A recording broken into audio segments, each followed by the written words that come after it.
లక్షలాది మందికి మన తెలుగు మ్యాట్రిమోనీ ద్వారా వివాహాలు జరిగాయి. తెలుగు వారి #1 చాయిస్ తెలుగు మ్యాట్రిమోనీ. వైసీపీ అధినేత జగన్ పై హోంమంత్రి అనిత ఫైర్ అయ్యారు.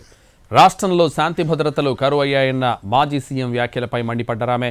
5 ఏళ్ల వైసీపీ పాలనలో పోలీసు వ్యవస్థను నిర్వీర్యం చేసి ఇప్పుడు విరుచుకుపడే పరిస్థితి చూస్తే జగన్ మానసిక స్థితిపై అనుమానం కలుగుతోందని విమర్శించారు. చూస్తా ఉంటే జగన్మోహన్ రెడ్డి మానసిక పరిస్థితి కూడా మేము జాలిపడాల్సిన సందర్భం. ఏదో రకంగా శవ రాజకీయాలు చేసైనా ఫ్యాక్షన్ రాజకీయాన్ని మళ్ళా తెరలేపాలి అనే ఉద్దేశంతో నిన్న అతను చేసిన ఒక డ్రామాను చూస్తా ఉంటే ప్రజలు కూడా ఇలాంటి వాడినే ఇంతకు ముందు 151 సీట్లు ఇచ్చి మనం సీఎం చేశామని సిగ్గుపడే పరిస్థితి కనిపిస్తా ఉంది. చూస్తా ఉంటే జగన్మోహన్ రెడ్డి మానసిక పరిస్థితి కూడా మేము జాలిపడాల్సిన సందర్భం.